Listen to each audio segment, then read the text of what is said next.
Hello friends, welcome to CPC competition paper crackers में आपका हार्दिक स्वागत है। फ्रेंड्स, हम एक टेस्ट सीरीज कर रहे थे किसकी, कंप्लीट हिस्ट्री की, जिसमें हमने क्या कर लिया था, पार्ट 1 हमने कंप्लीट कर लिया था, जिसमें हमने 100 क्वेश्चन किए थे और 3 टॉपिक हमने कवर कर लिए थे। आज जो होगा हमारा वो पार्ट 2 हम करने वाले हैं। किसकी बात कर रहे हैं, प्राचीन हिस्ट्री की बात कर रहे हैं। तो क्या क्या हमने कवर कर लिया था, एक बार उसको देख लेते हैं। तो हमने कवर कर ली थी सिंधु सभ्यता, वैदिक सभ्यता और महाजनपद काल। और फ्रेंड्स, मैंने ये टेस्ट सीरीज इस तरह से बनाई है, इस ऑब्जेक्टिव क्वेश्चन के आधार पर बनाई है कि अगर आप कोई भी क्वेश्चन वैदिक सभ्यता से, सिंधु घाटी सभ्यता से या महाजनपद काल से आता है तो 100% वो क्वेश्चन इस वीडियो में आपको मिलेगा। ये मेरी इस तरह से बनाई गई वीडियो है।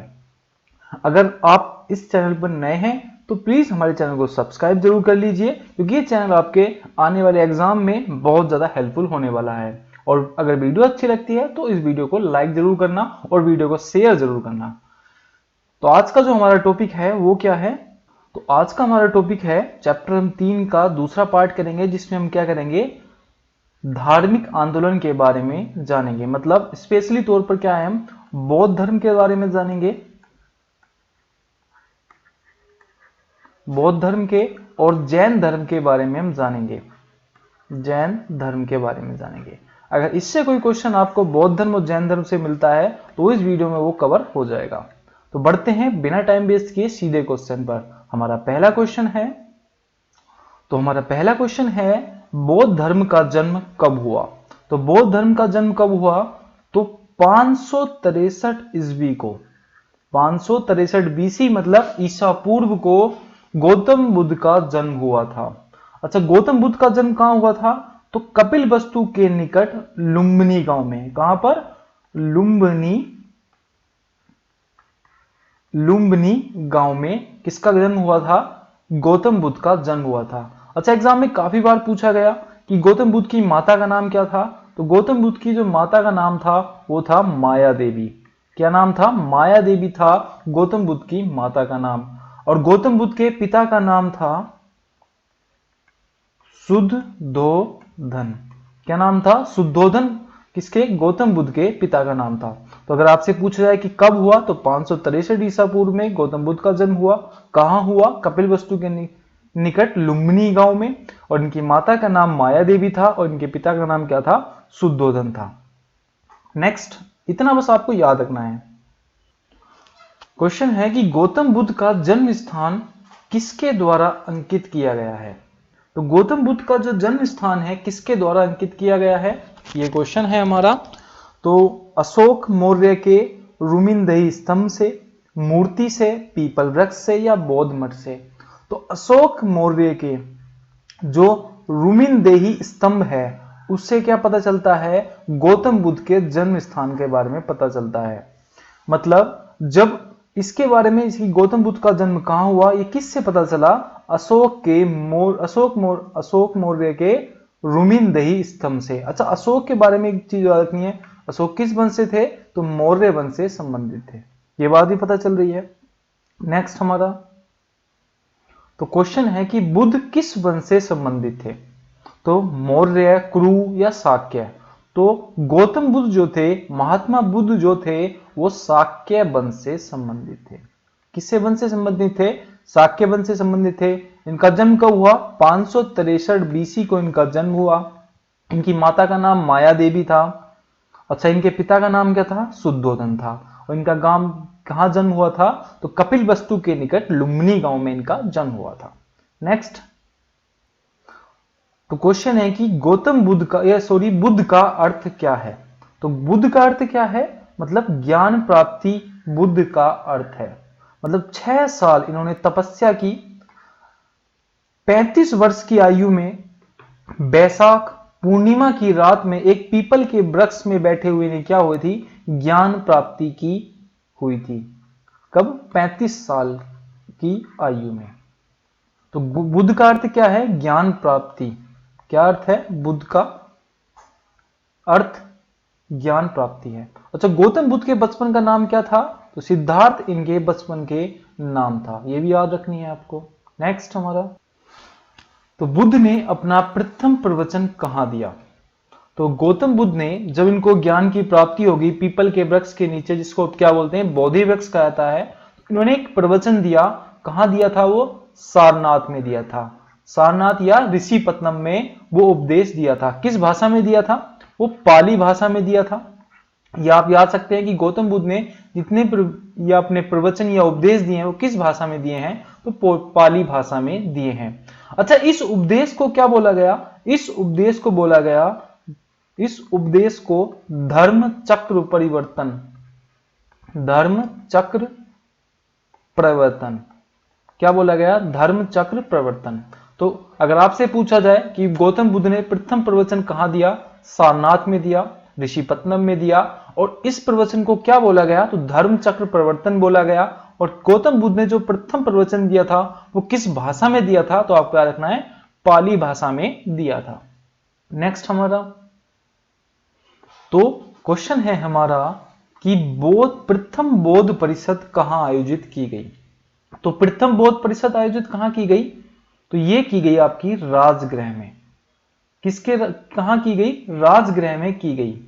अच्छा, राजगृह से आपको याद रखना है कि मगध की प्रारंभिक राजधानी क्या है? तो राजगृह थी। ये बात आपको ध्यान रखनी है। अच्छा, जब बौद्ध परिषद आयोजित की गई, प्रथम बौद्ध परिषद, वहां पर उस टाइम मगध के सम्राट कौन थे? तो अजातशत्रु थे। कौन थे? अजातशत्रु थे। ये भी पूछ सकता है कि किसके शासनकाल में प्रथम बौद्ध परिषद आयोजित की गई? तो किसके? अजातशत्रु के। अच्छा, अजातशत्रु से आपको याद रखना है कि मैंने आपको बताया था कि पिछली वीडियो में कि हर्यक वंश का संस्थापक कौन है? बिंबिसार है। और बिंबिसार का पुत्र कौन था? अजातशत्रु था, जिसने अपने पिता को मार दिया था। मतलब किसको? बिंबिसार को। और अजातशत्रु की मृत्यु किसने की थी? तो उदयन ने की थी। इसलिए हर्यक वंश को क्या बोला गया? पितहंत्रा वंश भी बोला गया। अच्छा, तो कितनी याद रखनी है हमें कि बौद्ध परिषद कहां आयोजित की गई? राजगृह में आयोजित की गई। और किसके शासक था? कौन शासक था उस टाइम मगध का? तो अजातशत्रु था। अच्छा, उस बौद्ध परिषद की अध्यक्षता किसने की? तो आपको ध्यान रखना है किसने की थी? महाकश्यप ने की थी। किसने की थी? महाकश्यप। महाकश्यप ने उस प्रथम बौद्ध परिषद की अध्यक्षता की। इतनी बात आपको ध्यान रखनी है। नेक्स्ट हमारा तो क्वेश्चन है कि निम्न में से बौद्ध धर्म साहित्य की पहचान कीजिए। त्रिपिटक, उपनिषद व अंग या इनमें से कोई नहीं। अच्छा, अंग की बात की थी तो ये किससे होगा? ये जैन धर्म से संबंधित है। किससे? जैन धर्म से संबंधित है। अच्छा, उपनिषद की मैंने बात कर ली थी वैदिक सभ्यता में। वैदिक सभ्यता में किसकी बात की थी? उपनिषद की। तो इसका आंसर क्या होगा? त्रिपिटक होगा। मतलब त्रिपिटक क्या होगा? ये बौद्ध धर्म के साहित्य का अंग है त्रिपिटक। किससे संबंधित? अगर आपसे पूछ ले कि त्रिपिटक किससे संबंधित है, तो बौद्ध धर्म से संबंधित है। अच्छा, बौद्ध धर्म में कौन कौन से त्रिपिटक है? तो एक है सूत पिटक, एक विनय पिटक है, एक अभिधम पिटक है। ये सब चीजें आपको ध्यान रखनी है। नेक्स्ट हमारा तो क्वेश्चन है हमारा, बौद्ध धर्म ने समाज के दो वर्गों को अपने साथ जोड़कर एक महत्वपूर्ण प्रभाव छोड़ा था। ये वर्ग कौन से थे? साहूकार और दास थे, योद्धा एवं व्यापारी थे, स्त्रियां एवं शुद्ध थे। तो ये जो वर्ग थे वो कौन थी? स्त्रियां जोड़े थे और शुद्ध जोड़े थे। मतलब बौद्ध धर्म ने समाज के दो वर्गों को अपने साथ जोड़कर, ये हाथ नहीं है, इसका है साथ जोड़कर एक महत्वपूर्ण प्रभाव छोड़ा। ये वर्ग कौन से थे? स्त्रियां एवं शुद्ध। नेक्स्ट हमारा तो क्वेश्चन है हमारा, आरंभिक बौद्ध साहित्य किस भाषा में रची गई है? तो अभी मैंने बताया था कि गौतम बुद्ध ने अधिकतर जितने प्रवचन दिए हैं वो किस भाषा में दिए हैं? तो पाली भाषा में दिए हैं। तो आरंभिक बौद्ध साहित्य में किस भाषा में रची गई होगी? पाली भाषा में रची गई होगी। एक भी क्वेश्चन जो है आप एग्जाम के लिए महत्वपूर्ण है, मतलब कोई भी क्वेश्चन क्या नहीं बेस्ड नहीं है। ये सारे क्वेश्चन जो है प्रीवियस ईयर है और मैंने हर एग्जाम का क्वेश्चन उठाया है। अच्छा, मैंने आपको बताया कि गौतम बुद्ध का जन्म कहां हुआ? एक बार रिपीट कर लेते हैं। गौतम बुद्ध का जन्म हुआ लुम्बिनी में, गांव में।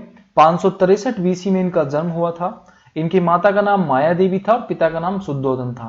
प्रथम प्रवचन कहां दिया? सारनाथ में दिया था। किस भाषा में दिया? पाली भाषा में दिया था, जिसको क्या बोला गया? धर्म चक्र परिवर्तन को क्या बोला गया? उस प्रवचन को बोला गया। इतनी बात आपको गौतम बुद्ध से याद रखनी है। नेक्स्ट हमारा, निम्न में से कौन सा भारत में उत्पन्न सबसे बाद वाला बौद्ध धर्म ग्रंथ है? तो कौन सा वो ग्रंथ है इनमें से जो सबसे बाद में क्या हुआ, उत्पन्न हुआ? दिव्य वंदना, दोहा कोशा या बामाद पाकिसनी? बामाद पाकिसनी जो है वो इन दोनों से सबसे बाद में हुआ है। ये कब हुआ था? ये 10वीं शताब्दी में हुआ था। 10वीं शताब्दी में इस धर्म का, इस ग्रंथ का क्या हुआ था, उत्पन्न हुआ था। नेक्स्ट हमारा तो क्वेश्चन है हमारा बौद्ध धर्म का ये आपका कर लेंगे आपको बुल, मतलब बुल का संबंध बुद्ध के जीवन की किस घटना से है? तो बौद्ध धर्म में बुल का जो संबंध है वो किससे है? वो आपका जन्म से है। मतलब अगर मैं आपको बोल दूं कि कमल एवं बुल मीन्स क्या हो सकता है? सांड। इंग्लिश में अगर हिंदी में वो भी बोल सकते हैं कि सांड। तो कमल और सांड का संबंध किससे है? तो गौतम बुद्ध के जन्म से जो है इसका संबंध है। अच्छा, अगर मैं पूछूं आपको कि घोड़े से क्या संबंध है बुद्ध के जीवन में, तो घोड़े से संबंध रखना है आपको कि गृह त्याग से। किससे? गृह त्याग से जो है आपका घोड़े का संबंध है। अच्छा, अगर मैं आपसे पूछूं कि पीपल का जो वृक्ष है वो किससे संबंधित है? तो ज्ञान से संबंधित है। पीपल वृक्ष लिख लेता हूं मैं आपको। पीपल वृक्ष का संबंध किससे है? तो वो है आपका ज्ञान से संबंधित। अच्छा, अगर मैं पूछूं आपसे कि स्तूप का संबंध किससे है? स्तूप का संबंध है आपका किससे? तो ये संबंध है मृत्यु से। किससे संबंधित है? स्तूप मृत्यु से। तो आपको क्या याद रखना है, एक बार कलर थोड़ा चेंज कर लेता हूं, जैसे कि क्वेश्चन आया था, कोई भी क्वेश्चन आ सकता है कि बौद्ध धर्म में बुल का संबंध किससे है? तो जन्म से है। मतलब कमल और सांड का संबंध जो है आपका वो किससे है? जन्म से है। घोड़े का संबंध गृह त्याग से है, मतलब घर छोड़ने से है। और पीपल वृक्ष का संबंध है आपका ज्ञान से। और स्तूप का संबंध है, मतलब मूर्ति का संबंध किससे है? तो मृत्यु से है। ये सारी चीजें आपको याद रखनी जो एग्जाम में ये पूछी गई है। नेक्स्ट हमारा तो गौतम बुद्ध को प्रबोध कहां प्राप्त हुआ? तो गौतम बुद्ध को प्रबोध मीन्स ज्ञान कहां प्राप्त हुआ? तो गौतम बुद्ध को जो ज्ञान की प्राप्ति हुई थी वो कहां हुई थी? बोध गया में हुई थी। मतलब बिहार के पटना के पास है, वहां पर गौतम बुद्ध को क्या हुआ था? ज्ञान की प्राप्ति हुई थी। नेक्स्ट क्वेश्चन हमारा तो बुद्ध धर्म और संघ मिलकर क्या कहलाते हैं? तो बुद्ध धम्म और संघ मिलकर क्या कहलाते हैं? 3 रत्न कहलाते हैं। क्या कहलाते हैं? त्रिरत्न। इसकी जो वो की थी, ये जब गौतम बुद्ध ने पहला जो प्रवचन दिया था, कहां दिया था? सारनाथ में दिया था। तो अपने 5 शिष्यों के साथ, कितने शिष्यों के साथ? 5 शिष्यों के साथ इसकी स्थापना की, इसकी त्रिरत्न की स्थापना की थी, बुद्ध धम्म और संघ। जैसे कि बुद्धम शरणम गच्छामि, धर्म शरणम गच्छामि और संघ शरण गच्छामि, ये वो चीज थी। नेक्स्ट हमारा क्वेश्चन है हमारा कि इच्छा सब कष्टों का कारण है, इस प्रचार किस करने वाला कौन सा धर्म था? तो बौद्ध धर्म ने इसका प्रचार किया था कि अगर व्यक्ति अपनी इच्छा पर तृष्णा पर अगर काबू पार ले तो उसको कोई भी दुख नहीं है। मतलब सब चीज का कारण क्या है? तो अपनी इच्छा है। तो ये किस धर्म में बोली गई? तो बौद्ध धर्म में इसका अनुवाद किया गया है। तो अगर आपसे पूछे कि इच्छा सब कष्टों का कारण है, ये किस धर्म में बोली गई थी? तो बौद्ध धर्म में बोली गई थी। नेक्स्ट हमारा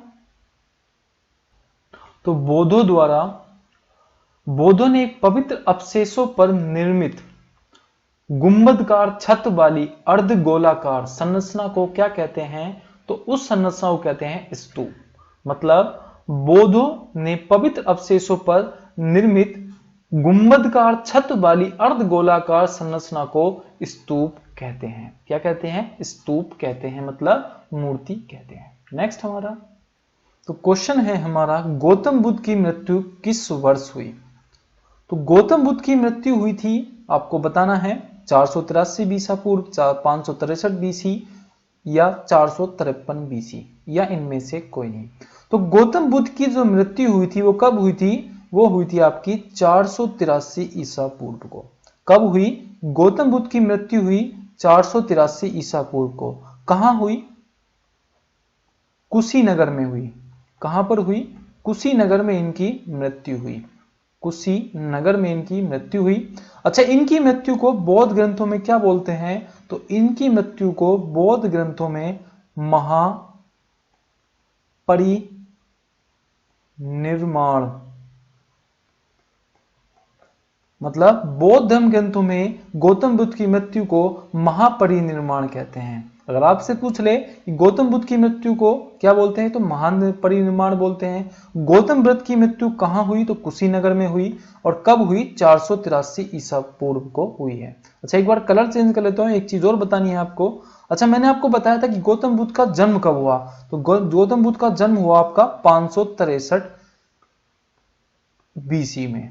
कहां हुआ, लुम्बिनी गांव में हुआ था। और इनकी मृत्यु कहां हुई, कुशीनगर में हुई। तो दोनों में कंफ्यूज नहीं होना, लुम्बिनी में इनका जन्म हुआ और कुशीनगर में इनकी मृत्यु हुई। नेक्स्ट क्वेश्चन हमारा, तो क्वेश्चन है हमारा, निम्न में से कौन सा स्थान गौतम बुद्ध से संबंधित है। तो ये आया था आपका सीजीएल, एसएससी सीजीएल 2017 के प्रीलिम्स में क्वेश्चन पूछा गया था कि कौन सा स्थान है जो गौतम बुद्ध से संबंधित है। तो वो स्थान है आपका पावापुरी।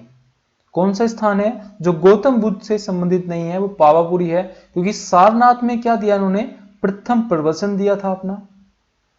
बोध गया में इन्होंने क्या हुआ, इनको ज्ञान की प्राप्ति हुई बोध गया में। और कुशीनगर में क्या हुआ, इनकी मृत्यु हुई। कुशीनगर में क्या हुई, इनकी मृत्यु हुई। तो कौन सा नहीं है, संबंधित नहीं है, तो पावापुरी इनसे संबंधित नहीं है। नेक्स्ट क्वेश्चन हमारा, भारतीय इतिहास में निम्नलिखित युगों में से किसके दौरान क्षत्रिय एक विशिष्ट पहचान रखते थे। तो गौतम बुद्ध के काल में जो क्षत्रिय होते थे वो क्या थे, एक विशिष्ट पहचान रखते थे। अच्छा फ्रेंड्स, अगर आपको वीडियो अच्छी लग रही हो तो चैनल को भी सब्सक्राइब जरूर कर देना, क्योंकि चैनल आपके एग्जाम के लिए बहुत ज्यादा इंपॉर्टेंट है। और कमेंट भी करना ना भूलें और वीडियो को शेयर करना भी ना भूलें। नेक्स्ट क्वेश्चन हमारा, तो क्वेश्चन है कि महावीर कौन थे। तो महावीर कौन थे, तो जैन धर्म के 24वें तीर्थंकर थे महावीर। अच्छा, एक बार सीजीएल में क्वेश्चन आया था इसी बार 2019 में कि किस धर्म में 24 तीर्थंकर हुए हैं। किस धर्म ने 24 तीर्थंकर हुए, मतलब 24 गुरु हैं उनके। तो कौन सा धर्म है वो, तो वो धर्म है आपका जैन धर्म। जैन धर्म, आपको सिर्फ दो ही चीज याद रखनी है कि जैन धर्म में कितने तीर्थंकर हुए हैं, 24 तीर्थंकर हुए हैं। अच्छा, पहले तीर्थंकर कौन थे, तो ऋषभ देव थे। अच्छा अगर आपसे पूछे कि जैन धर्म का संस्थापक कौन है, तो ऋषभ देव हैं, अगर वहां पे महावीर का भी नाम है तो। अच्छा, अगर आपसे पूछे वास्तविक संस्थापक कौन है, तो महावीर है। नेक्स्ट क्वेश्चन हमारा, भारत में जैन धर्म का संस्थापक कौन है। तो भारत में जैन धर्म के संस्थापक कौन है, तो महावीर हैं। अगर अशोक की जगह यहां ऋषभ देव होता तो आप लगाते ऋषभ देव, क्योंकि जैन धर्म के वास्तविक संस्थापक हैं आपका महावीर। लेकिन जैन धर्म के संस्थापक माने जाते हैं वो ऋषभ देव माने जाते हैं, और वास्तविक संस्थापक माने जाते हैं महावीर। तो कंफ्यूज नहीं होना, वास्तविक में अगर दोनों ऑप्शन में है तो दोनों में से ऋषभ देव लगाने हैं, अगर वास्तविक है तो महावीर, वरना जो भी ऑप्शन में होगा उसको लगा देना है। नेक्स्ट क्वेश्चन हमारा, क्वेश्चन है कि जैन धर्म का पहला तीर्थंकर किसे माना जाता है। तो अभी बताया था मैंने कि जैन धर्म का पहला तीर्थंकर माना जाता है ऋषभ देव को, प्रथम तीर्थंकर, जैन धर्म का संस्थापक। नेक्स्ट क्वेश्चन हमारा, तो वर्धमान महावीर ने परिनिर्वाण कहां प्राप्त किया, मतलब ज्ञान कहां प्राप्त किया। तो ये प्राप्त किया आपका वैशाली में। मतलब महावीर ने मल महाजनपद की राजधानी पावापुरी में क्या प्राप्त किया, परिनिर्वाण प्राप्त किया। मतलब वैशाली में क्या प्राप्त किया, ज्ञान प्राप्त किया। अच्छा, पावापुरी जो है आपका, ये बिहार राज्य के नालंदा जिले में है। कहां पे है, नालंदा जिले में है, बिहार राज्य के। नेक्स्ट क्वेश्चन हमारा, जैन साहित्य को क्या कहते हैं। तो जैन साहित्य को क्या कहते हैं, त्रिपिटक, इनमें से कोई नहीं, वेद या अंग। तो अभी मैंने आपको बताया था कि त्रिपिटक किससे संबंधित है, बौद्ध धर्म से संबंधित है। तो ये तो हो ही नहीं सकता, इनमें से कोई बिल्कुल नहीं है, वेद तो हो ही नहीं सकते। तो क्या इसका आंसर होगा, अंग। मतलब जैन साहित्य को क्या कहते हैं, अंग कहते हैं। अच्छा, इसके अंतर्गत क्या आते हैं जैन साहित्य के सिद्धांत में, मतलब जैन साहित्य को आगम सिद्धांत भी कहते हैं। क्या बोलते हैं, आगम सिद्धांत भी कहते हैं। इसके अंतर्गत जो आते हैं 12 अंग आते हैं। कितने अंग आते हैं, 12 अंग। और 12 उपांग आते हैं, उपांग। 10 आपके प्रकीर्णन आते हैं, प्रकीर्ण। 6 छेद्र सूत आते हैं, और 4 मूल सूत्र आते हैं, मूल सूत्र आते हैं। मतलब 12 अंग, 12 उपांग, 10 प्रकीर्णन सूत्र, 6 छेद्र सूत्र और 4 मूल सूत्र। नेक्स्ट क्वेश्चन हमारा कि दक्षिणी भारत में, मतलब ये वाला हिस्सा, दक्षिणी भारत में प्रसिद्ध जैन केंद्र कहां स्थित है? तो ये है आपका, कहां स्थित है? रामेश्वरम, मुद्रई, कांची या इनमें से कोई नहीं। तो इसका आंसर होगा आपका डी। क्या है इसका आंसर? डी इसका आंसर है कि दक्षिण भारत में जो प्रसिद्ध केंद्र था इनका, वो क्या था? ये था आपका श्रवण बेल गोला। क्या था? श्रवण बेल गोला जो था आपका दक्षिणी भारत में जैन का प्रसिद्ध केंद्र था। नेक्स्ट क्वेश्चन हमारा, तो क्वेश्चन है हमारा, बुद्ध के जीवन की किस घटना को महाविनिष्क्रमण के रूप में जाना जाता है? उनका परिनिर्माण, उनका जन्म, उनका गृह त्याग। तो अगर मैं बात करूं कि बुद्ध के किस जीवन की घटना को महाविनिष्क्रमण के रूप में जाना जाता है, जब वे गृह त्याग कर रहे थे, इस घटना को क्या बोला गया है? महाविनिष्क्रमण। अच्छा, महापरिनिर्माण किस घटना को बोला गया है? यह भी मैंने आपको बताया था। तो उनकी मृत्यु की घटना को बौद्ध धर्म में क्या बोला गया था? महापरिनिर्माण बोला गया था। और कहां हुई थी इनकी मृत्यु? कुशीनगर में हुई थी, कुशीनगर में इनकी मृत्यु हुई। कब हुई? 483 बीसी में। जन्म कब हुआ? 563 बीसी में। कितनी वर्ष की आयु में? 80 वर्ष की आयु में। नेक्स्ट क्वेश्चन हमारा, अच्छा एक चीज और, कितने वर्ष की आयु में ज्ञान की प्राप्ति हुई थी? 35 वर्ष की आयु में। नेक्स्ट, गौतम बुद्ध का जन्म कहां हुआ? तो ये क्वेश्चन हो गया है कि लुम्बिनी गांव में इनका जन्म हुआ था, कपिलवस्तु के निकट लुम्बिनी गांव में। तो गौतम बुद्ध का परिनिर्माण कहां हुआ था? तो कुशीनगर में हुआ था। जब इनकी मृत्यु हुई थी तब इनका क्या, उस घटना को क्या बोला गया? परिनिर्माण बोला गया था। क्या बोला गया था? परिनिर्माण बोला गया था। तो क्वेश्चन है हमारा, बुद्ध ने अपने जीवन की अंतिम वर्षा ऋतु कहां बिताई? तो गौतम बुद्ध ने जो अपने अंतिम वर्ष की वर्षा ऋतु है वो कहां बिताई थी? तो ये बिताई थी आपकी श्रावस्ती, वैशाली, कुशीनगर। तो ये बिताई थी आपकी वैशाली में। वहां से ये कहां चले गए? कुशीनगर चले गए, और 80 वर्ष की आयु में क्या होगा? इनका मृत्यु हो गई। तो अगर आपसे पूछे कि मृत्यु कहां हुई? कुशीनगर में हुई। पहला प्रवचन कहां दिया? सारनाथ में दिया। कुशीनगर में इनकी मृत्यु हुई, और अंतिम वर्षा ऋतु कहां अपनाई? तो बिताई थी इन्होंने वैशाली में बिताई थी। नेक्स्ट क्वेश्चन हमारा, तो धर्म चक्र परिवर्तन किया गया था, तो कहां किया गया था धर्म चक्र परिवर्तन? तो सारनाथ में किया था। जब गौतम बुद्ध ने अपना प्रथम प्रवचन दिया था या उपदेश दिया था, उस परिवर्तन, उसको क्या बोला गया था? प्रवचन को धर्म चक्र परिवर्तन बोला गया था। किस भाषा में दिया था? तो पाली भाषा में दिया था। ये बात आपको ध्यान रखना। नेक्स्ट, तो क्वेश्चन है हमारा कि बुद्ध की मृत्यु के पश्चात प्रथम बौद्ध संगीति की अध्यक्षता किसने की? तो मैंने आपको बताया था, महाकश्यप द्वारा प्रथम बौद्ध संगीति की क्या की गई? अध्यक्षता की गई। और यह कहां हुई? राजगृह में हुई थी यह संगीति। अच्छा, किसके शासनकाल में हुई थी? तो अजातशत्रु के शासनकाल में हुई थी।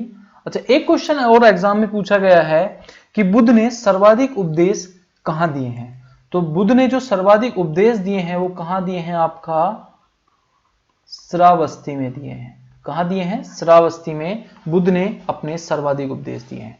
नेक्स्ट क्वेश्चन हमारा,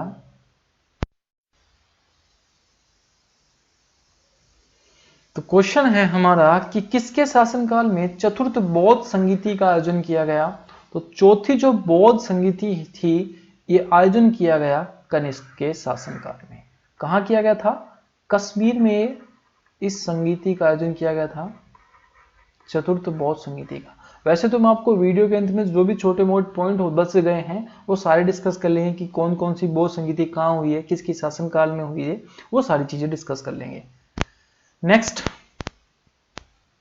सब बुद्ध के बारे में मिलान करना है, गौतम बुद्ध के बारे में हमें कि क्या क्या कहाँ हुआ। तो गौतम बुद्ध का जन्म कहाँ हुआ? लुम्बिनी में हुआ। ज्ञान प्राप्ति कहाँ हुई? बोध गया में प्राप्त हुई। और पहला प्रवचन कहाँ दिया? प्रथम प्रवचन सारनाथ में दिया, पाली भाषा में दिया। निधन कहाँ हुआ? कुशीनगर में हुआ 483 बीसी में। जन्म कहाँ हुआ? 563 बीसी में, लुम्बिनी गांव में। ये याद आपको रखना है। नेक्स्ट हमारा क्वेश्चन है हमारा, कर मापा लामा तिब्बत के बुद्ध संप्रदाय के किस वर्ग का है? तो ये है आपका कंग यूपा। कंग यूपा से जो है ये कर मापा लामा तिब्बत के बौद्ध संप्रदाय के कंग यूपा वर्ग का है। किस वर्ग का है? कंग यूपा वर्ग का। नेक्स्ट हमारा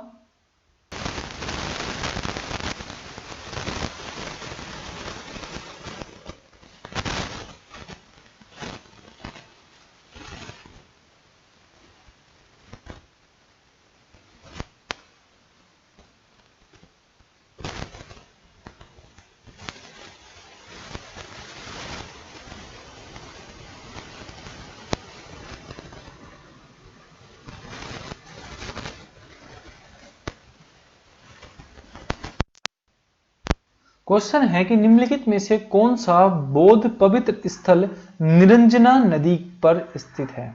तो कौन सा स्थल है जो निरंजना नदी पर स्थित है? बोध गया, लुम्बिनी, कुशीनगर। तो बोध गया मतलब गौतम बुद्ध को किस नदी के किनारे बैठकर ज्ञान की प्राप्ति हुई? तो निरंजना नदी के किनारे। मतलब गौतम बुद्ध को कहां ज्ञान प्राप्त हुआ? बोध गया में प्राप्त हुआ। और बोध गया किस नदी के किनारे स्थित है? तो ये आपका निरंजना नदी के किनारे स्थित है। नेक्स्ट क्वेश्चन हमारा, तो क्वेश्चन है हमारा, निम्नलिखित में से किसे एशिया की ज्योतिपुंज मतलब एशिया का प्रकाश के तौर पर जाना जाता है? तो गौतम बुद्ध को क्या बोला गया है? एशिया का ज्योतिपुंज बोला गया है। काफी बार क्वेश्चन आया एसएससी में, तो कम से कम भी 10 बार क्वेश्चन आ चुका है। यूपी पीसीएस में क्वेश्चन आया और थोड़ा आईएएस के एग्जाम में भी ये क्वेश्चन आ चुका है कि किसे एशिया का ज्योतिपुंज कहते हैं? तो गौतम बुद्ध को एशिया का ज्योतिपुंज कहते हैं, एशिया का प्रकाश कहते हैं। नेक्स्ट क्वेश्चन हमारा, तो क्वेश्चन है हमारा, देश में निम्न में से किस में मूर्ति पूजा की नींव रखी? तो देश में सबसे पहले किसने मूर्ति पूजा की नींव रखी? तो बौद्ध धर्म ने। मतलब ऐसा माना जाता है कि भारत में सबसे पहले बुद्ध की प्रतिमाओं की पूजा की गई। तो किसने मूर्ति पूजा की नींव रखी? बौद्ध धर्म ने। नेक्स्ट हमारा,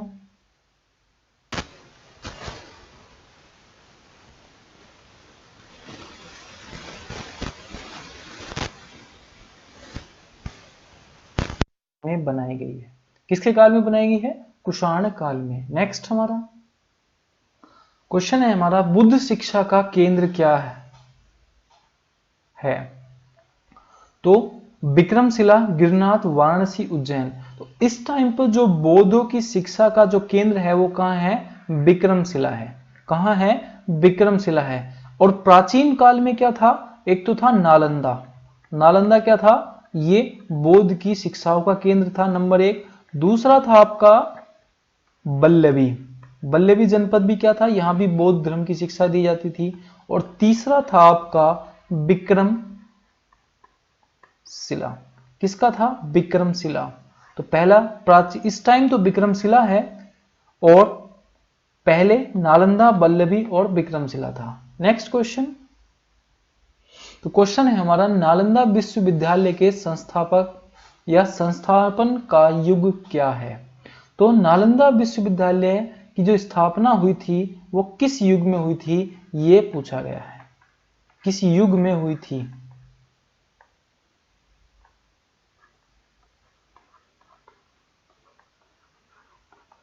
तो नालंदा विश्वविद्यालय की जो स्थापना हुई थी किस युग में हुई थी? तो गुप्त काल में हुई थी नालंदा विश्वविद्यालय की स्थापना। अच्छा, किसने की थी? तो हेनसांग के अनुसार जो नालंदा विश्वविद्यालय की स्थापना की थी वो कुमार गुप्त ने क्या की थी? इसकी स्थापना की थी। किसकी? नालंदा विश्वविद्यालय की। नेक्स्ट क्वेश्चन है कि बौद्ध तथा जैन धर्म दोनों किस में विश्वास रखते थे? कर्म व पुनर्जन्म के सिद्धांत में, मृत्यु के पश्चात मोक्ष संभव है, स्त्री तथा पुरुष दोनों को ही मोक्ष प्राप्त कर सकते हैं, जीवन के माध्यम मार्ग सर्वश्रेष्ठ मार्ग है। तो गौतम बुद्ध मतलब बौद्ध धर्म और जैन धर्म ये दोनों विश्वास किस में करते थे? कर्म और पुनर्जन्म के सिद्धांत में। तो दोनों में जो समानता थी वो कर्म करने और पुनर्जन्म के सिद्धांत में इनमें विश्वास था दोनों में। नेक्स्ट हमारा तो क्वेश्चन है हमारा, महावीर स्वामी का जन्म कहां हुआ? तो कुंडल गांव में महावीर स्वामी का जन्म हुआ था। वैशाली के निकट कुंडल गांव में 599 बीसी में इनका क्या हुआ था? जन्म हुआ था। किसका? महावीर स्वामी का। महावीर स्वामी कौन थे? ये 24वें तीर्थंकर थे जैन धर्म के। इनकी जो माता का नाम था वो क्या था? इनकी माता का जो नाम था वो था त्रिशला। क्या नाम था? इनकी माता का नाम था त्रिशला। अच्छा, इनके पिता का नाम क्या था? तो इनके पिता का नाम था सिद्धार्थ। अच्छा, सिद्धार्थ किसके बचपन का नाम था? तो ये वो नहीं थे, लेकिन सिद्धार्थ का गौतम बुद्ध के बचपन का नाम सिद्धार्थ भी था। नेक्स्ट हमारा क्वेश्चन है हमारा, महावीर स्वामी की मृत्यु किस नगर में हुई? तो महावीर स्वामी की जो मृत्यु हुई थी वो कहां हुई थी? पावापुरी में हुई थी। कहां हुई थी? पावापुरी में हुई थी 527 बीसी में। 527 बीसी में इन्होंने क्या था? अपना शरीर त्याग दिया था। इनकी मृत्यु हुई थी पावापुरी में।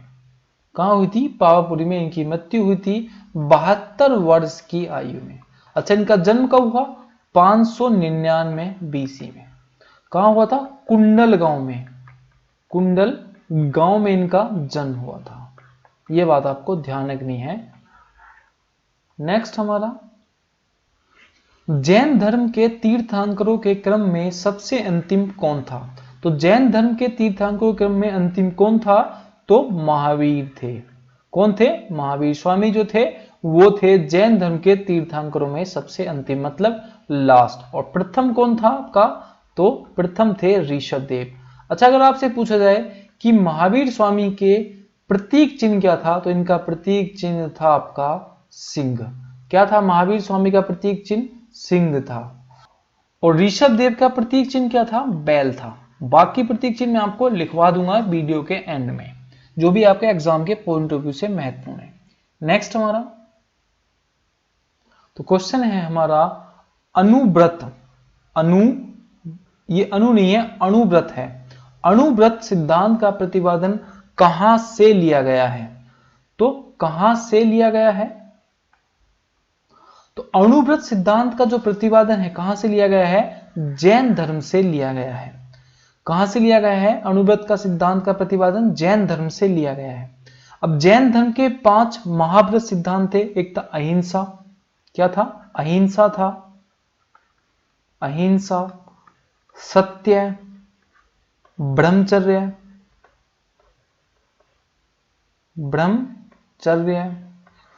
एक था आपका अस्त्य, और एक था अपरिग्रह। ये 5 क्या थे? इनके सिद्धांत थे, महाव्रत थे। लेकिन गृहस्थों के लिए, जो गृहस्थ जीवन बिताते थे, उनके लिए सिद्धांत क्या थे? संभव नहीं थे। इसी के आधार पर इन्होंने क्या था? एक अणुव्रत सिद्धांत भी बनाए, जिन्हें क्या बोला गया? अहिंसा अणुव्रत, सत्याणुव्रत। ये सब सिद्धांत जो थे कहां से, किसे संबंधित हैं? जैन धर्म से संबंधित है। नेक्स्ट हमारा तो क्वेश्चन है कि निम्न में से कौन सा धर्म विश्व विनाशकारी प्रलय की अवधारणा में विश्वास नहीं करता था?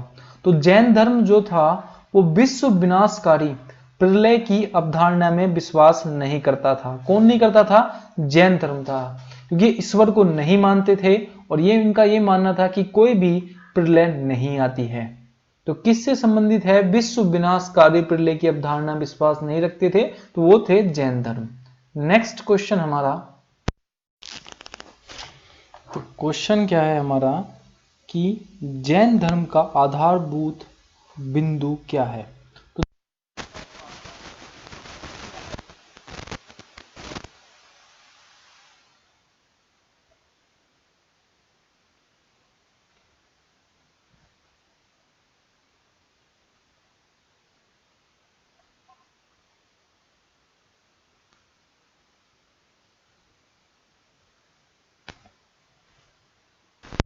क्वेश्चन है कि प्रथम जैन साहित्य निम्नलिखित में से किस भाषा में लिखे गए थे? अर्धमागधी, प्राकृत, पाली। तो किस भाषा में लिखे गए थे प्राचीन जैन साहित्य? तो ये लिखे गए थे आपके अर्धमगधी में। किसमें लिखे गए थे? अर्धमगधी में। क्या लिखे गए हैं? जो प्रथम जो पहले जैन साहित्य थे उनको लिखा गया था अर्धमगधी भाषा में। अच्छा, मैंने बात की थी पाली भाषा की। तो बौद्ध धर्म में किस भाषा का यूज हुआ था? तो पाली भाषा का यूज हुआ था। नेक्स्ट तो क्वेश्चन है हमारा, महावीर स्वामी का प्रथम अनुयायी कौन था? तो महावीर स्वामी का प्रथम अनुयायी जमाली यशोदा त्रिशला। तो अनुयायी मतलब प्रथम शिष्य। तो महावीर स्वामी का प्रथम अनुयायी कौन था? तो ये था आपका जमाली। कौन था? जमाली जो था वो महावीर स्वामी का प्रथम अनुयायी था। नेक्स्ट हमारा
हमारा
क्वेश्चन है कि यूनानियों को भारत से बाहर निकालना किसने निकाला था?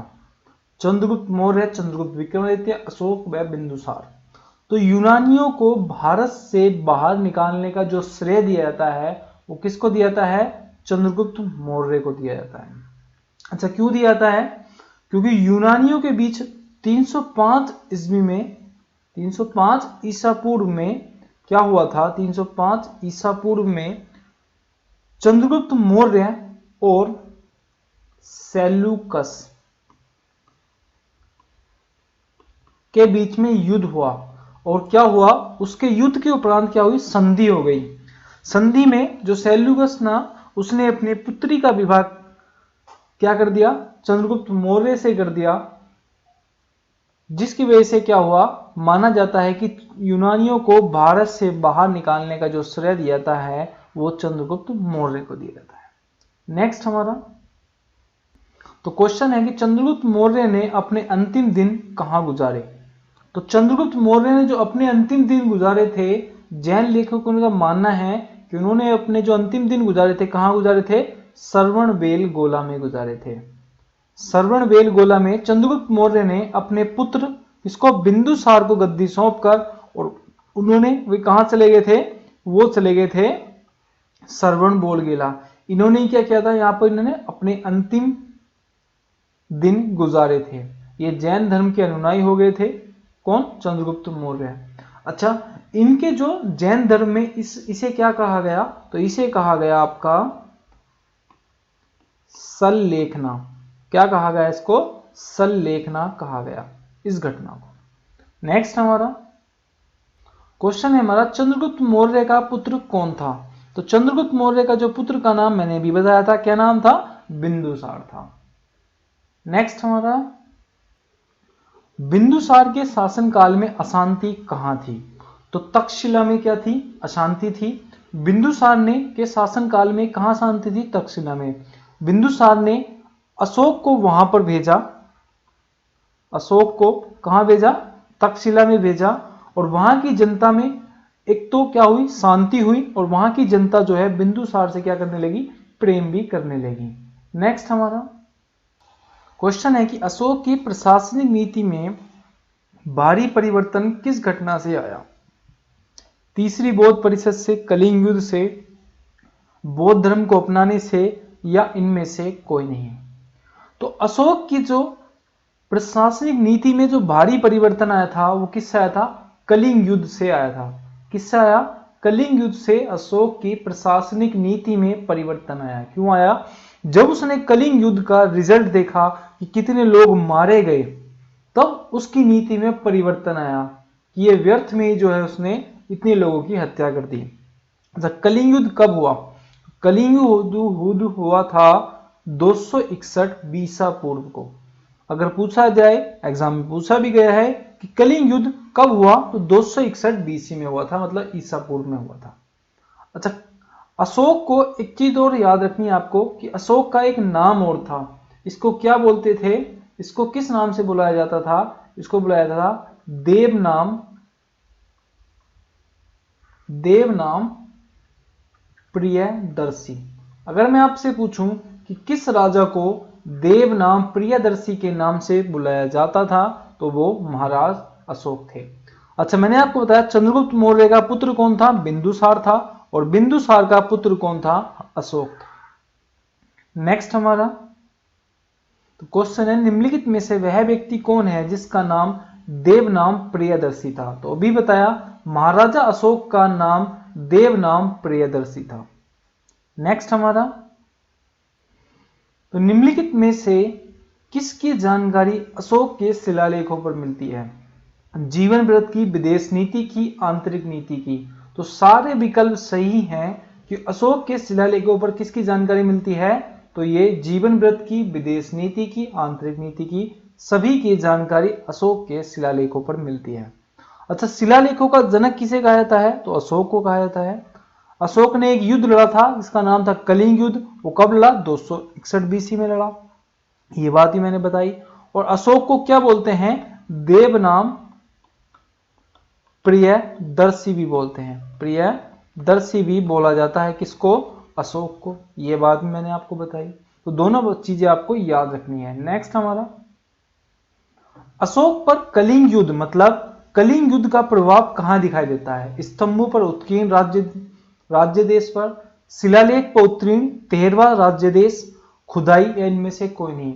तो अशोक पर जो कलिंग युद्ध, मतलब जो 261 बीसी में हुआ था, कब हुआ था? 261 बीसी में जो युद्ध हुआ था कलिंग युद्ध, उसका प्रभाव उसने कहां दिखाई देता है? तो उसका एक शिलालेख है 13वां शिलालेख।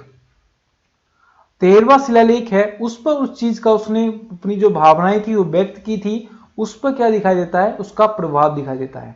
अच्छा, यो 13वां शिलालेख ही पढ़ा गया, और इसको सबसे पहले जो अशोक के शिलालेख को पढ़ने वाला था वो 1837 में जेम्स प्रिंसप ने इस शिलालेख को पढ़ा था। कब पढ़ा था? 1837 में।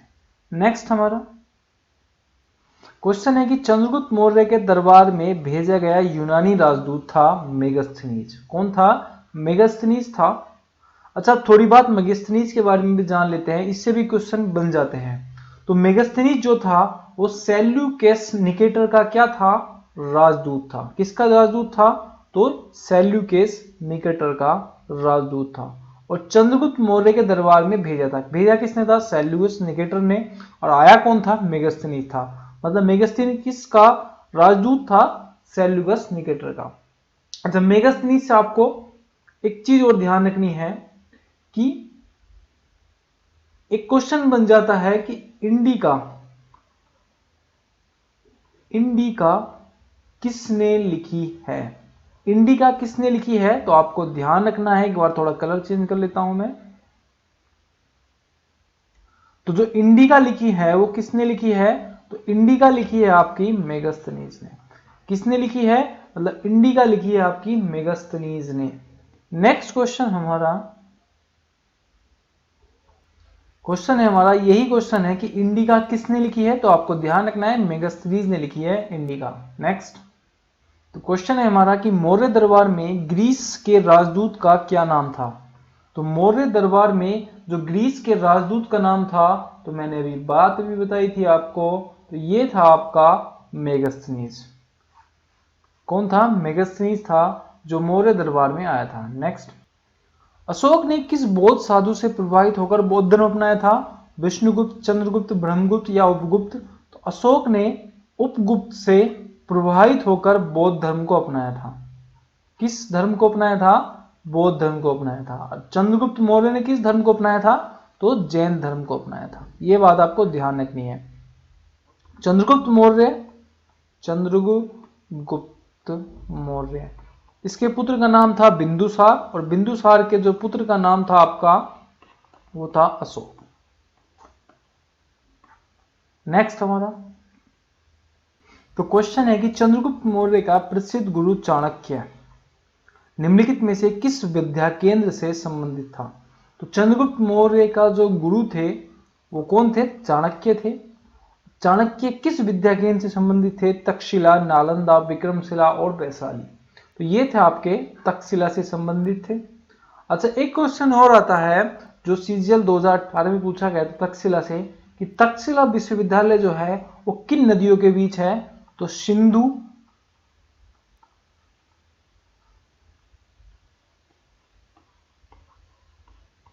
और झेलम नदियों के बीच है आपका तक्षशिला विश्वविद्यालय। तक्षशिला विद्यालय कहां स्थित है? सिंधु और झेलम नदियों के बीच स्थित है तक्षशिला। नेक्स्ट हमारा, मौर्य काल के दौरान शिक्षा का सबसे प्रसिद्ध केंद्र निम्नलिखित में से कौन सा है? तो मौर्य काल के दौरान सबसे प्रसिद्ध केंद्र कौन सा होगा? क्योंकि चंद्रगुप्त मौर्य के जो थे गुरु थे चाणक्य, और वो किस विद्या केंद्र से संबंधित थे? तक्षशिला से थे। तो ऑब्वियसली बात है तक्षशिला ही क्या होगा आपका? विद्या का सबसे प्रसिद्ध केंद्र होगा। और अभी मैंने बताया कि तक्षशिला सिंधु और झेलम नदियों के बीच स्थित है। नेक्स्ट, अर्थशास्त्र की रचना किसने की? घनानंद ने, कौटिल्य, बिंबिसार या इनमें से कोई नहीं?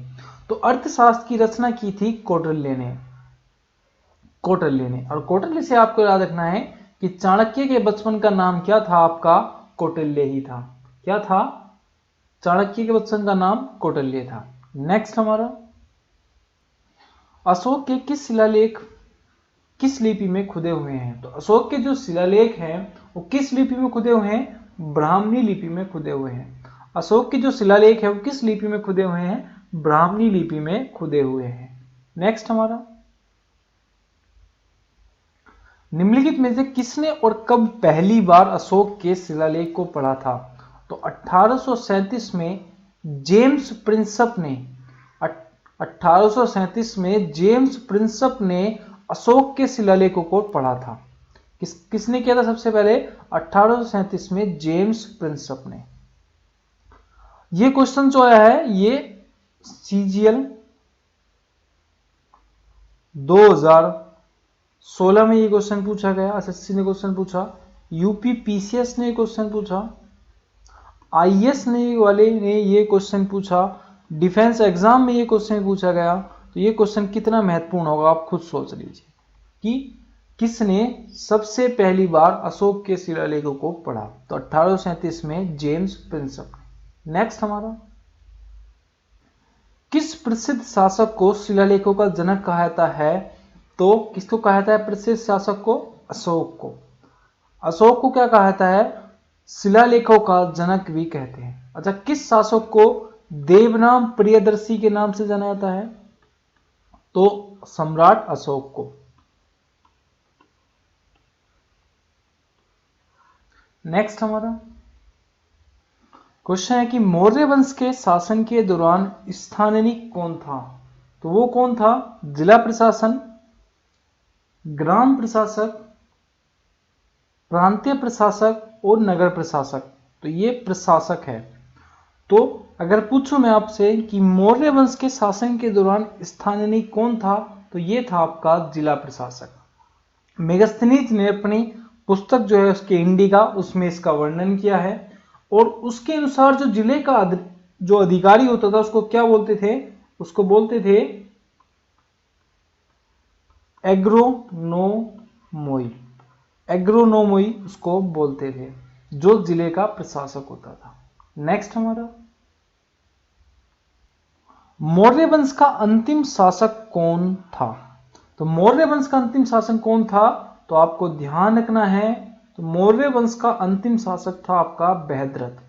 कौन था? मौर्य वंश का अंतिम शासक था बृहद्रथ। अच्छा, अगर पहला शासक कौन था? चंद्रगुप्त मौर्य था, जिसने क्या किया था? मौर्य वंश की स्थापना की थी, चंद्रगुप्त मौर्य ने। और अंतिम शासक कौन था आपका? बृहद्रथ। तो पहला आपको ध्यान रखना है चंद्रगुप्त मौर्य और अंतिम बृहद्रथ। नेक्स्ट हमारा, कौटिल्य किसके प्रधानमंत्री थे? चंद्रगुप्त मौर्य के प्रधानमंत्री थे आपके कौटिल्य, मतलब चाणक्य। चाणक्य किसके प्रधानमंत्री थे? या कौटिल्य किसके प्रधानमंत्री थे? चंद्रगुप्त मौर्य के। नेक्स्ट हमारा, चाणक्य अपने बचपन में किस नाम से जाने जाते थे? चाणक्य, अजय या विष्णुगुप्त? तो चाणक्य को अब बचपन में किस नाम से जाना जाता था? विष्णुगुप्त के नाम से जाना जाता था, और कौटिल्य के नाम से जाना जाता था। कौटिल्य के नाम से जाना जाता था और विष्णुगुप्त के नाम से जाना जाता था चाणक्य को। नेक्स्ट हमारा क्वेश्चन है, कौटिल्य का अर्थशास्त्र है एक, चंद्रगुप्त मौर्य के संबंध में नाटक, आत्मकथा, चंद्रगुप्त मौर्य का इतिहास, शासन के सिद्धांतों की पुस्तक। तो चाणक्य का जो कौटिल्य का जो अर्थशास्त्र है वो ना तो चंद्रगुप्त मौर्य के संबंध में नाटक है, ना ही आत्मकथा है चंद्रगुप्त मौर्य की, ना ही चंद्रगुप्त मौर्य का उसमें इतिहास है। वो जो है शासन के सिद्धांतों की पुस्तक है, कि कैसे आपको शासन चलाना है, वो है कौटिल्य के अर्थशास्त्र में। नेक्स्ट हमारा, कौटिल्य के अर्थशास्त्र निम्न में से किस पहलुओं पर प्रकाश डाला है? तो किस पहलुओं पर प्रकाश डाला है? राजनीतिक नीतियों पर प्रकाश डाला है, कि कैसे राजा अपनी नीतियां बनाएगा, कैसे वो शासन को चलाएगा, वो प्रकाश डाला गया है कौटिल्य के अर्थशास्त्र की पुस्तक पर। नेक्स्ट, किसके शासनकाल में डिमेश भारत आया था? तो बिंदुसार के शासनकाल में कौन आया था? डिमेश भारत आया था। नेक्स्ट हमारा,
क्वेश्चन है, सांची का स्तूप किसने बनवाया था? तो ये बनवाया था पुष्यमित्र ने। सांची का स्तूप किसने बनवाया? तो ये बनवाया आपका पुष्यमित्र ने बनवाया था, क्या? सांची का स्तूप। नेक्स्ट, पत्थर पर प्राचीनतम शिलालेख किस भाषा में है? तो पत्थर पर जो प्राचीनतम शिलालेख है वो प्राकृत भाषा में है। किसमें है? वो प्राकृत भाषा में है। मतलब जो अशोक के जो शिलालेख है पत्थर पर, तो वो किस भाषा में है? वो प्राकृतिक भाषा में। अगर पूछा जाए कि अशोक के शिलालेखों में प्रमुख या प्रयुक्त भाषा कौन सी है, यही सारे ऑप्शन हो में, तो उसमें आप क्या लगाओगे? प्राकृत भाषा लगाओगे। नेक्स्ट हमारा तो क्वेश्चन है हमारा कि कालसी प्रसिद्ध है क्यों? कालसी किस लिए प्रसिद्ध है? तो ये मैं आपको बताता हूं किस लिए प्रसिद्ध है कालसी। तो कालसी प्रसिद्ध है अशोक के शिलालेखों के कारण, मतलब अशोक के शिलालेख पाए गए कालसी में, इसलिए प्रसिद्ध है कालसी। अच्छा, आप सोच रहे होंगे ऐसा प्रिंट क्यों आ रहा है? क्योंकि हमें 100 क्वेश्चन का जो हमारा टारगेट है, लेकिन इसमें हमने 95 क्वेश्चन हमारे जो है टाइप हो पाए थे, तो मैं 5 क्वेश्चन आपको इस तरह से समझा देता हूं। तो क्वेश्चन है हमारा, हमें वंश का नाम बताना है, उस वंश के संस्थापक। ये क्वेश्चन एग्जाम में बहुत बार आते हैं। जैसे कि अगर मैं आपको ध्यान रखना है कि हर्यक वंश का संस्थापक कौन था, तो हर्यक वंश का संस्थापक था आपका बिंबिसार। कौन था हर्यक वंश का संस्थापक? बिंबिसार था हर्यक वंश का संस्थापक। 544 बीसी में इसकी स्थापना हुई थी और 492 से 460 ईस्वी तक यह रहा, सॉरी 412 तक। अब आता है शिशुनाग वंश। शिशुनाग वंश का संस्थापक कौन है? तो शिशुनाग वंश का संस्थापक था आपका खुद शिशुनाग।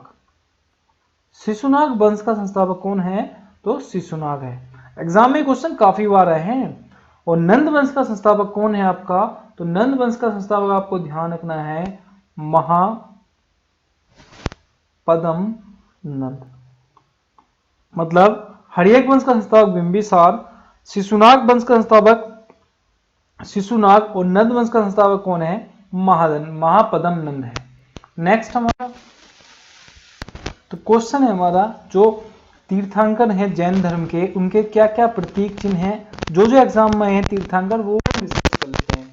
तो जैन धर्म के पहले तीर्थंकर है ऋषभदेव, जिन्हें जैन धर्म का संस्थापक भी कहा जाता है। उनका प्रतीक चिन्ह क्या है? तो उनका प्रतीक चिन्ह है आपका बैल। क्या प्रतीक चिन्ह है उनका? बैल, मतलब सांड। अजीतनाथ जो है वो जैन धर्म के तीर्थंकर हैं और उनका प्रतीक चिन्ह है आपका हाथी। क्या है उनका प्रतीक चिन्ह? हाथी उनका प्रतीक चिन्ह है। अच्छा, मल्लीनाथ भी पूछे गए हैं, मल्लीनाथ भी पूछे गए हैं। इनका जो प्रतीक चिन्ह है वो क्या है? कलश है। क्या प्रतीक चिन्ह है मल्लीनाथ का? कलश है। अच्छा, महावीर स्वामी भी पूछे गए हैं और महावीर स्वामी का जो प्रतीक चिन्ह है वो क्या है आपका? सिंह है। तो ये वैसे तो आपको बेसिकली 2 याद रखने हैं, एक तो ये याद रखना है वेरी मोस्ट इंपोर्टेंट है, और एक ये वेरी इंपोर्टेंट है। तो दोनों चीज आपको ध्यान रखनी है। नेक्स्ट हमारा एक चीज और ध्यान रखनी है आपको, जैन धर्म के कुछ रचनाकार हैं उनके बारे में आपको ध्यान रखना है। ये पुस्तक पूछी गई है कि जैन धर्म का कौन सा जो ग्रंथ है वो क्या है, पूछा गया। जैसे कल्पसूत्र के रचनाकार कौन है? भरतबाहु है। वेरी वेरी मोस्ट इंपोर्टेंट है और एग्जाम में काफी बार पूछी गई है कि कल्पसूत्र के रचनाकार कौन है? भरतबाहु है। और द्रव्य संग्रह के जो आपके रचनाकार हैं वो है आपके नेमीचंद्र। कौन है? नेमीचंद्र है। वैसे मोस्ट इंपोर्टेंट जो है आपकी ये है कल्पसूत्र। नेक्स्ट हमारी चीज, तो क्वेश्चन क्या है कि आपको बौद्ध समिति भी याद रखनी है कि कौन सी बौद्ध समिति कहां हुई। तो जैसे कि मैं आपको 4 बौद्ध समिति याद रखनी है। तो पहली बौद्ध समिति कहां हुई थी? तो ये हुई है राजगृह में। राजगृह में जो थी बौद्ध समिति हुई है, और ये किसके शासनकाल में हुई थी? अजात शत्रु के शासनकाल में हुई थी। अजात शत्रु के शासनकाल में हुई थी। इसके अध्यक्ष थे महाकश्यप। महाकश्यप इसके क्या थे? आपके अध्यक्ष थे। दूसरी बौद्ध समिति हुई वैशाली में। दूसरी बौद्ध समिति कहां हुई? वैशाली में हुई थी। किसके शासनकाल में हुई थी? ये हुई थी आपकी कालाशोक के शासनकाल में। किसके शासनकाल में? कालाशोक के शासनकाल में। और तीसरी बौद्ध समिति कहां हुई? तो ये हुई थी आपकी, ये हुई थी बोध गया में। तीसरी बौद्ध समिति कहां हुई? तो ये हुई थी आपकी बोध गया में, अशोक के शासनकाल में। अशोक के शासनकाल में, अशोक के शासनकाल में हुई थी बोध गया में। और चौथी बौद्ध समिति हुई थी आपकी कश्मीर में, और किसके शासनकाल में हुई थी? कनिष्क के शासनकाल में हुई थी। किसके शासनकाल में हुई थी? आपकी कनिष्क के शासनकाल में। तो काफी बार पूछा गया कि कौन सी संबोध संगीति हुई। अगर आपसे पूछे कि पहली संगीति कहाँ हुई, तो आपको ध्यान रखना है कि राजगृह में हुई थी। तो जैसे पूछ ले कि प्रथम संगीति कहाँ हुई, तो राजगृह में हुई। अजात शत्रु के शासनकाल में हुई थी। वैशाली जो थी दूसरी संगीति हुई थी, किसके शासनकाल में हुई थी? कालाशोक के। तीसरी पाटलिपुत्र में अशोक के शासनकाल में, और चौथी कश्मीर में कनिष्क के शासनकाल में। अच्छा, ये संगीति आती कैसे है? पूछी गई है कि अशोक के शासनकाल में कौन सी संगीति हुई बौद्ध समिति? तो तीसरी बौद्ध समिति हुई। कहां पे हुई? पाटलिपुत्र में। और कनिष्क के शासनकाल में कहां हुई? कश्मीर में हुई थी चौथी बौद्ध संगीति। और कालाशोक के शासनकाल में कौन सी बौद्ध संगीति हुई? तो वैशाली में हुई थी दूसरी बौद्ध संगीति। और प्रथम बौद्ध संगीति हुई थी राजगृह में। किसके शासनकाल में? अजातशत्रु के शासनकाल में। और उसके प्रथम बौद्ध संगीति के अध्यक्ष कौन थे? महाकश्यप थे। तो फ्रेंड्स, ये हमारे 100 क्वेश्चन कवर हो गए। आपको वीडियो कैसी लगी हमें कमेंट बॉक्स में जरूर बताना है आपको। और वीडियो को लाइक जरूर करना और वीडियो को शेयर करना ना भूलें, क्योंकि हम इतना अच्छा आपको मटेरियल दे रहे हैं, वो भी फ्री में। तो आपको वीडियो को लाइक करना और शेयर करना तो बनता ही है। अगर आपने अभी तक हमारा चैनल सब्सक्राइब नहीं किया है, तो प्लीज हमारे चैनल को भी सब्सक्राइब जरूर कर लें। मिलते हैं इसके अगले पार्ट में, मतलब पार्ट 3 में। तब तक के लिए जय हिंद, जय भारत।